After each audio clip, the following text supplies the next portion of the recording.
pretty clear. All right, well, we're nearly ready for the draft of game number 2. I think there's some things that maybe we can talk about not wanting to see again. You said you felt like Gankstars did get out-drafted a little bit. Yeah, I mean, they took Taka last pick into a draft that would have dealt with Taka decently. I think it was just that they slipped their mind. But going back, I mean, if we look at, when Fuji was here up at the analyst desk, and we were looking at Gangstar Cerberus, and, with Iraqi Zoro over there, and he was saying, this is one of the weaknesses sometimes. Like, he will allow himself to get out-drafted, although he has the knowledge, and it's not like it's just Iraqi over there, it's the whole team. But it's quite easy sometimes to just see it one-dimensionally, make the pick, and then realize, uh-oh, we made a mistake.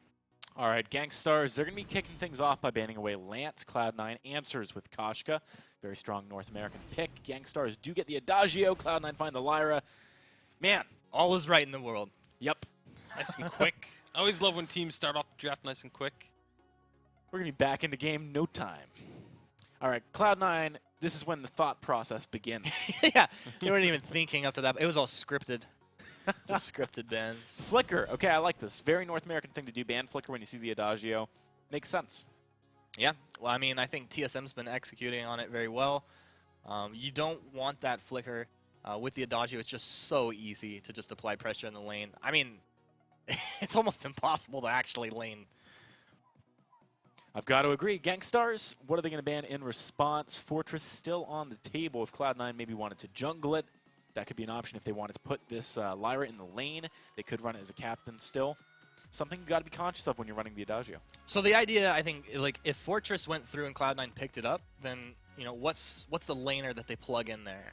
Assuming that Joseph gets the Fortress out of the jungle, the laning situation, you're probably going up against Iraqi on that Adagio. It's definitely something you should think about. Not to say that's what would happen.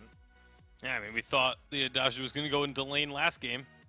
You never know. It ended up working out. So, again, this is, like AJ mentioned, the thought process begins here. On these specific bans is when teams definitely take a little bit of extra time for the most part. Kroll going to be removed here. Kroll into Adagio, kind of a historic pick we've seen a lot of in past seasons. Makes sense to take it away. Targeted ban makes sense. So good so far, Gankstars. They got to keep going, though. Yeah, Cloud9 as well needs to go for their second pick here. They've got all their bonus time to work with. Haven't dipped into that at all yet. I've got to imagine they had at least one scenario planned where Kroll gets taken off the table. You got Joseph. It seems like it makes sense. Yeah. I'm actually curious to see if Cloud9 go back to the weapon jewel. They were running it very well. It could struggle in the lane early on up against the Adagio if that's where the Adagio goes, but ultimately later on could do pretty well. But no need. Go ahead with that Vox. And I like leaving this last pick open for I Love Joseph because depending on what Gankstars pick up here, you could look to go ahead and grab that Taka for Joseph, and obviously does very well into Adagio, has that Mortal Wounds. Very surprised that Fortress is still available, though, this deep in. I feel like we might see Gankstars pick it up, to be honest. And if they're going to be running the Adagio out of lane. Or, it might be like I feel like it would have been picked up if Cloud9 had been practicing it. And not to say that they haven't been practicing it, but maybe it hasn't worked out for them just yet in those practices. And so the thing is, like, Adagio Vox, one-on-one in the lane, if Vox had no help, he would lose. But with the Lyra, you can go ahead and pick that up because Lyra really shores up a lot of the weaknesses of your laner. Ooh. Wozo. What's happening? We're getting a little bit of Ozo action. That's what's happening. Well, Gankstars have picked Ozo into one of the counters of Ozo. This is the thing that we've talked about, though. Ozo, when you have the Adagio and Lance is banned, it'd be pretty strong. Yeah. I mean, also, I like to factor the Lyra into that situation, although it should do pretty well here. I think this is really interesting, though, because they're also not putting the Adagio in the lane, which is, I mean, seeing 2 games back-to-back where that doesn't happen after just coming from Europe just blows my mind a little bit. Yeah. Maybe I just need to readjust. This also is a great opportunity, I think, for the Taka. going into the Ozo Adagio. Again, Mortal Wounds really strong in that situation. Or you're just bringing Ozo back to neutral with it. Or Fortress. Okay, Fortress does come through it at the end. So this is Jungle Fortress, right? It should be, yeah. I'd have to assume so. Yeah. This is interesting. You're going to be able to acrobounce around those dogs, potentially. Get into spots you might otherwise not be able to. Wolves, bro. Oh, they're wolves. I'm sorry. Bouncing around on those dogs. Yeah. Honestly, if Bright Bulwark's down, it's really hard to control the Ozo. I think Ozo also wins the jungle, but Cloud9 have immense amounts of power when they fight as a unit. So when we get in these team fights, we'll look to see if they can focus a target down. It's going to be tough, though. Is this definitely Crystal Ozo and a weapon power Ringo? Could it go the other way? It could easily go the other way. I'm not... I mean, it could actually be pretty cool. You know, your main damage source is the Vox, right? You're not so much worried about the Fortress unless he's kind of snowballing on you. CP Ringo does tons of work, and a weapon Ozo has pretty good burst, but it doesn't look like that's what we're going to be seeing. Yeah, I mean, they're currently hovering over Crystal Ozo, but that doesn't mean they're going to go Crystal Ozo. It's just inherently very good, and I think if you practice Ozo a lot, you can run it in the weapon path. I think a lot more teams should wake up to that, and we'll see what Gankstars can do here. Predictions? I got to go Gankstars team. I think Cloud9. Okay. All right. Let's see if Cloud9 can go ahead and take this series 2-0, or if Gankstars will bounce back here with the Ozo pick. Let's hand it on over to Jaws and Jingyi.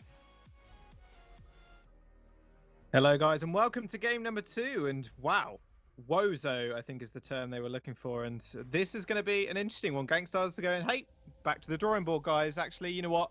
We're going to make Humanists happy. We're going to pick up the Ozo this time.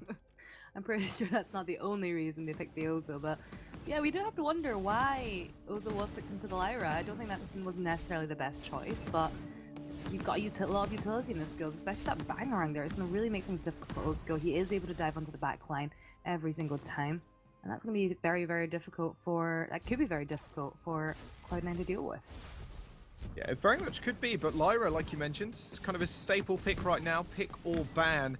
That Bright Bulwark is going to have to be on point, because if they do manage to get on the back line, it can be very, very troublesome. However, Joseph is going to get found in his own jungle. Oh dear, bipping and bopping around. Xenotech is going to find the first blood. Already Gankstars with a very, very decisive early lead. Nice kill pickup though. They could see in the lane that Old Skills with gave his own Old Skill together, so they knew, okay, Fortress, he doesn't have a Stormguard banner yet. It's going to take him a very long time to be taking those minions away. So we can go in, they're able to steal the tree away and just pick up a kill. Very easily done by Gankstars. And especially with that Fortress there, you do want to be getting that Stormguard banner as soon as possible, just to help your wave clear. Sorry, just to help your clear a little bit faster. Or have Dave Vizzo down in the jungle with you. But because it's a Lyra, you want the Lyra up in lane, just pushing that Ringo back. I mean, keeping Araki Zoro suppressed will be definitely on Gabe Visual's priority list, I think.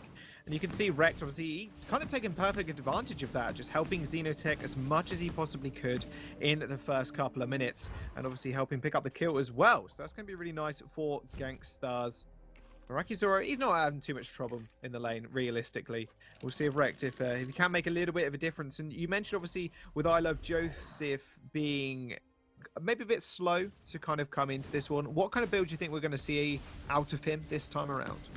With Fortresses, you usually see that Stormcrown being built. We see there he's picked up the Stormguard banner now after that jungle clear. I think we could also expect an aftershock coming out from him as well, just get that extra burst damage in.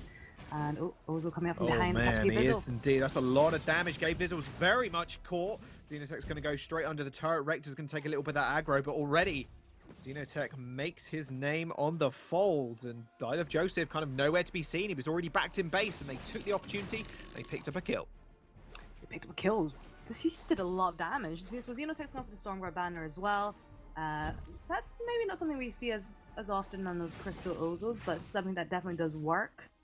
And, well, we saw how much damage he was able to do with his with his Although it acro does times look like there. Gankstars are going to get ganked a little bit here. Joseph wants his revenge. However, Ozo has arrived. Xenotech doing a lot of damage, but Iraqi Zoro is going down the back line. There comes a kill through for Gabe Vizzle, but there's Ozo jumping around yet again, picking up another kill. Xenotech is so strong. He might want to chase Old School here, although Lyra is going to be able to heal him up quite nicely. Xenotech is going to jump onto Gabe Vizzle. I Love Joseph has spawned. Xenotech decides, you know what, we've had enough of that one. His third kill of the game, kind of sacrificing Iraqi Zoro, but man, is he making an impression on this hero. Xenotech's just, he's healing up so much. He's just getting to the back line every single time, and actually Gabe Vizzle was keeping them alive this time because she does have that Imperial Sigil, and also the Bulwark. The thing is, the Bulwark, the cooldown is still quite long, so they aren't able to use it as regularly as they would like, which is why Xenotech is able to push for those longer fights. And you can actually see it making a real difference right now.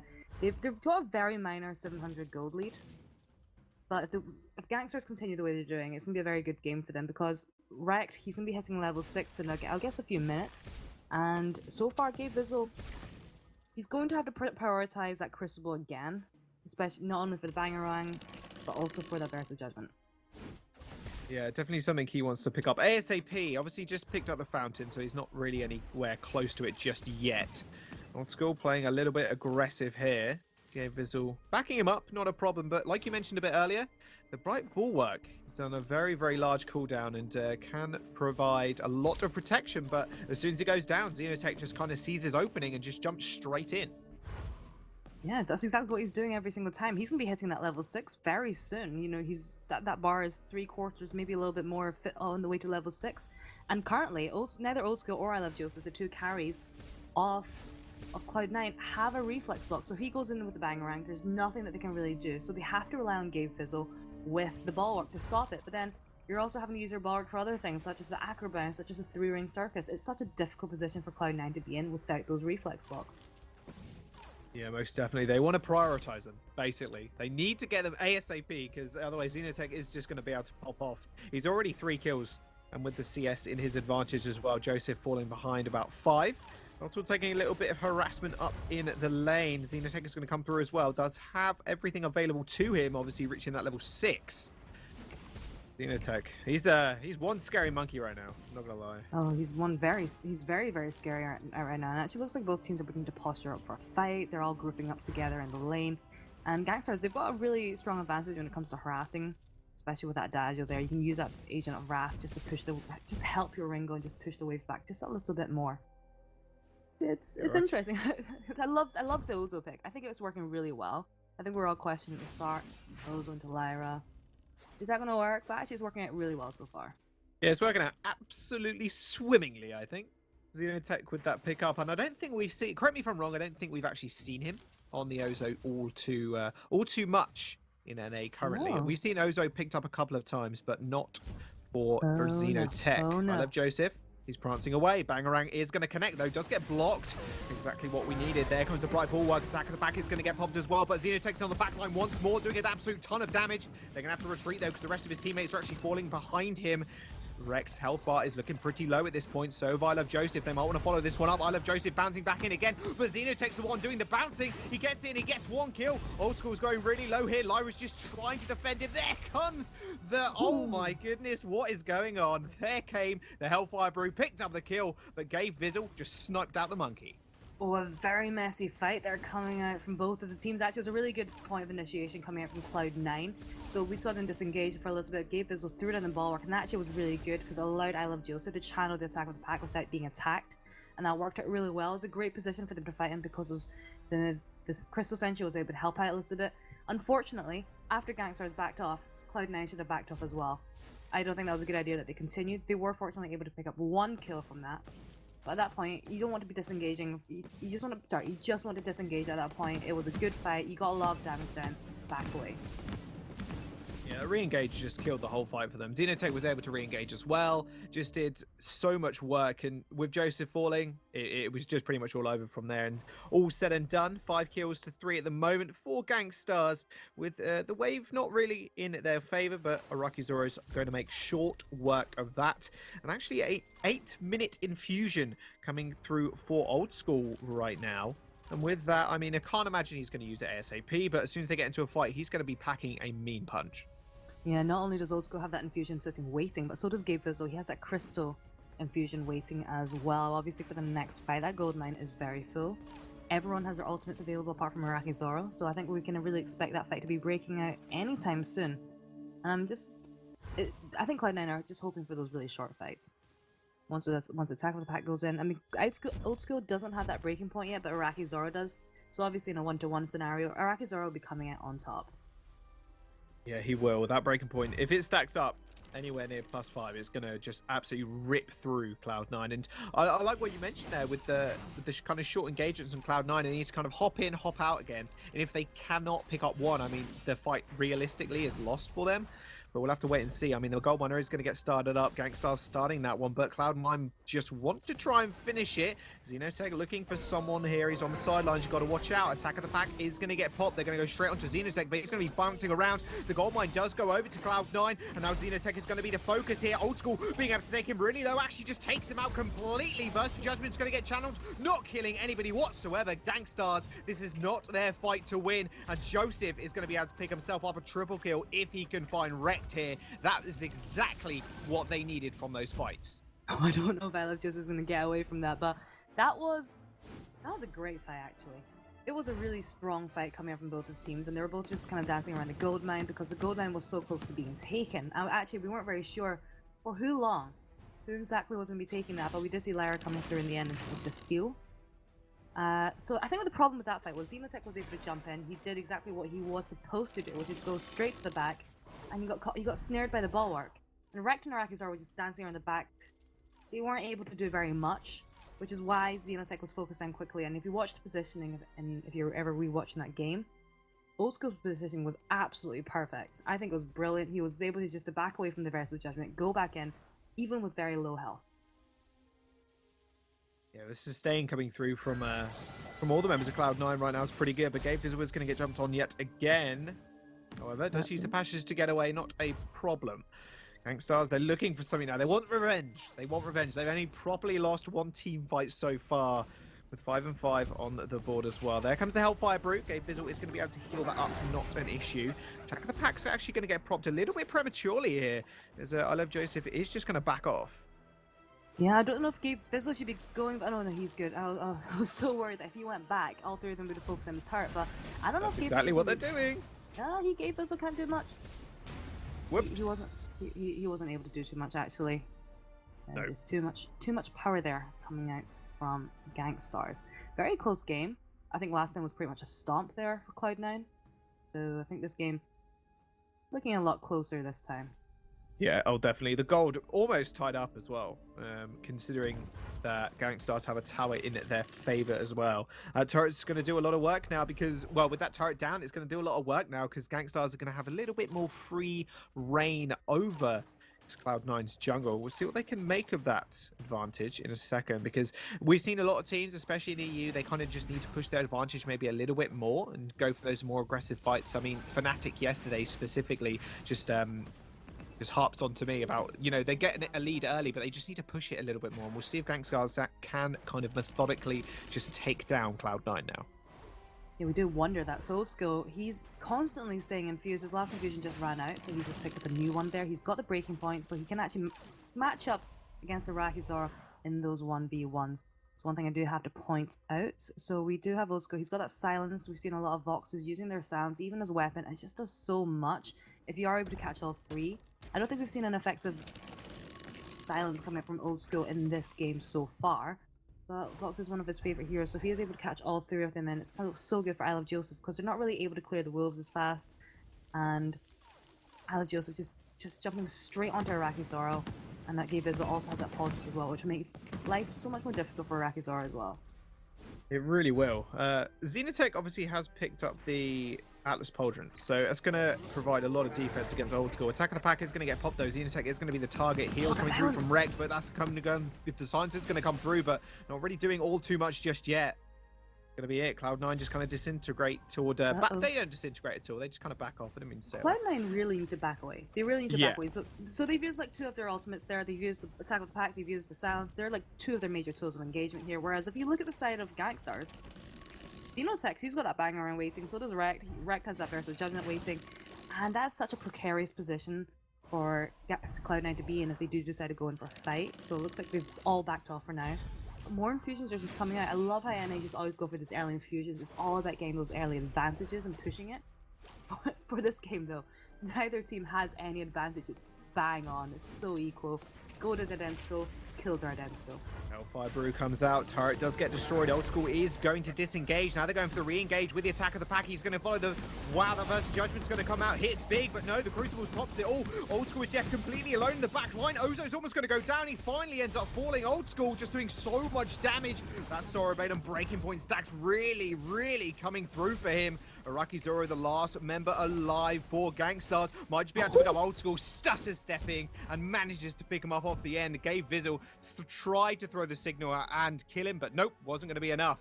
That was a really nice play from Araki Zoro there. And Cloud9, they still take the turret, a couple of kills, but they lose one in the process. They do lose one in the process, and I think part of the reason was Old School Araki Zoro. Old School was trying to get up for Araki Zoro there, and Araki Zoro was sitting on a level 10 infusion, and Old School was sitting on a level 9 infusion as well. Going in with that low health, trying to chase him on the turret was probably not the best idea on their side. But Gabe Vizzle did a lot in that team fight. I think just using his Imperial Sigil at the most suitable times, just keeping them alive, and that's what kept them going for so long. And I think part of the reason is, if you watch Xenotech, he's just diving so far, and maybe a little bit too far, and Rek's not able to heal him every single time.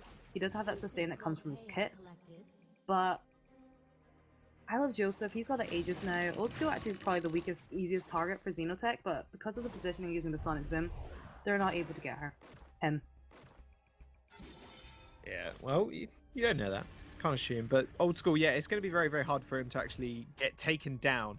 Cloud9, they're very, very mobile. I think that's the point that they kind of need to push out in these team fights. They need to play off that mobility, especially when playing around Rex Ultima as well. The Versus Judgment hasn't really been too impactful. Obviously, it is going to be the Captain Adagio, so, you know, it's not going to be full damaging. They're just looking more or less for the stun. Xenotech, though, he did have a fantastic early game, but at the moment he has died about 3 times in a row, only picking up 1 kill in the process as well. So not being as impactful later on into these fights. But other than that, Gankstars, you know, methodically kind of pushing forward, but losing this turret is going to be bad news for them. Yeah, it's very bad news indeed, and I think this is when we're seeing Cloud9 begin to scale up more and more. Gabe Vizzle's just doing so much work in these fights, just using the bulwark, just blocking Xenotech out. So Xenotech, he needs to jump onto Old School. Old School has absolutely no shield whatsoever, and Xenotech also have that Pauldrons. If he's able to get onto Old School, land that Pauldrons, and maybe even get a Bangarang on him, that's the perfect engagement for Gankstars. Right now, I think they're just struggling to find that opening. Definitely get the sense that both of the teams have pulled back in terms of levels of aggression here. Yeah, they have. Don't want to find those fights. They need to be able to secure more advantages first. Speaking of advantages, Kraken is on the board. He's going to get started up actually here by Xenotech. He's got a lot of damage. He has got the Storm Crown Aftershock combo, obviously, so it's going to be very, very quickly when that Kraken is going to fall. Gankstars, though, they are spotted out by Cloud9. Xenotech chunking that Kraken to around half. They might want to look for an engage here onto Gabe Vizzle, who's in the front line consistently. Attack of the Pack's going to get popped. They're going to go for the re-engage. Araki Zoro's in the front line. Probably not where you want to be, buddy. He ends up falling. Versus Judgment did come out, not doing all too much. There goes Xenotech as well. Old School's come into his element, and Rex, the last member alive for Gankstars, will end up going down as well when they can finally find the kill. Old School, one more hop, that'll do it. There we go. Triple kill and an ace coming through for Cloud9. They surrendered the early game, but mid-game, or going on to the late game now, they really, really just make sure they want to win. It's all about them. And do you know what's killing Gankstars? It's that silence from Vox. That was not blocked again. They hit the 3-man silence along with the attack of the pack. There wasn't really anything that Gankstars could do. And I think I'm just going to focus on Rekt here. He went for the Pauldrons before the Crucible, and I think that was a bit of a mistake on his part, because he's an Adagio. He's not really getting on top of Old School. Mobility-wise, they do not match up. He's not going to be able to land that Pauldrons. And I think in the team fights, the Crucible is going to offer so much more utility than that Pauldrons is, because Xenotech already has one. He's the one that's more able to dive onto Old School, which is why I think Crucible first, block the silence, and you're in a much better position to be fighting. And now Cloud9, they've picked up the Kraken, and they're probably going to pick at least one turret out of this as well. Yeah, that Kraken's going to be to be on the prowl down the lane. And yeah, with that, I mean, those silences just absolutely massive from Old School. We'll see if he can hit one again, because just like you said, it's really just shunting Gankstars into kind of losing these fights. That turret is going to get aggressed on here by the Kraken. Hellfire Brew does come out, does land onto Old School. 400 damage, but that's going to get healed up here. And that will be the turret probably going down very shortly as well. Cloud9 just consistently going for these trades. They know the Kraken's on their side. They know they can push here. Gankstars, they're going to have to do something fast, and they're going to have to do something quick. This is what they want to look for. Attack of the back is going to get popped. The heal comes through from Old School as well. He's going to be healing a lot. That silence doesn't really hit anybody. Crystal Sentry is going to be here as well, just to join Gankstars as their 4th member. Kraken is going to fall, however, and that's going to be it. I think Cloud9, they're happy with that one turret, and they're happy with the Crystal Sentry as well. They're going to back off, and that's going to be a nice little advantage for them as well. Yeah, they pick up the Crystal Sentry, they're picking up all the camps in the back of Gankstars jungle. Actually, if you look at the gold, it's pretty good. They've managed to draw ahead by 2k gold, and what really relieves me is that we do see Rek picking up that Crucible now. So finally, if he is able to block it in the fights, so good for Gankstars, and they might be able to turn around the team fights now. Because I feel like he's beginning to fall off. The impact just isn't as meaningful as it was in the early game. We're seeing him, what, 3-0-0 at 3 minutes. And every time he's going in now, it's just being countered so hard by Gabe Vizzle, who's just throwing up that bulwark, and he's just getting caught, he's just getting snared every time. Yeah, there's not really much he can do after that's thrown down. And the bulwark on top of the silence as well from Old School, really not good for them. They're going to look for another engage again. There comes the silence. There comes the attack of the pack. They're not going to be able to block it. Old School yet again raining down free damage onto Arakizora. Passageway's going to get followed through, but no, Arakizora ends up falling. Here comes Xenotech. He needs to find something here, and he needs to find it fast. Doesn't find it in the end. Tell you what they are finding. They're finding themselves a victory. Cloud9 with the ace. They're going to push forward onto these turrets and possibly that Crystal Sentry as well. Another perfectly executed fight for them. Another perfectly executed fight. You're absolutely right with that. And the silence wasn't blocked again. The Crucible was sitting there. It wasn't used until quite a bit after the silence got thrown out. I'm just going to say Gabe Vizzle. Gabe Vizzle's performance in this layer has been absolutely outstanding so far. The bulwark that managed to snare all 3 members, and the focus there on Arakizora. This is going to be the end of the game, actually. Cloud9. Wow, what a performance from them, and that is going to be it. Gankstars, they do end up falling. This Ozo pick, I mean, Humanist, I hope you're happy now. It's lost. Unlucky, I guess. I don't think he's going to be happy about this, to be really. He's not going to be happy at all. He's probably just crying a little bit right now, the analyst desk. Well, they also so strong at the start, so strong, like especially against Fortress. And if you compare the Fortress and the Ozo early game, the Ozo was winning every single time. As we got into the late game, I just felt that the Lyra was becoming more and more meaningful, and the Vox silence I think a lot of it came down to the Vox silence. Every single time they were just getting caught out by a triple silence, and that was just absolutely detrimental to his Gankstars. Yeah, I mean, look, you look at that last fight there. Triple silence came out, attack of the pack, then Brighton Bulwark as well, just to make sure Old School couldn't be touched. Xenotech finally got his hands on him, and then just got instantly killed along with the Arakizora. It just didn't end well for Gankstars whatsoever, but I think we should throw it right over to the desk. AJ, you guys can take it away. All right, Cloud9 coming out very strong in this 3rd week, managing to take down Gankstars, move forward to the finals for their first time so far in the spring season. And they really did so in style that game, I think. Very strong performance. It was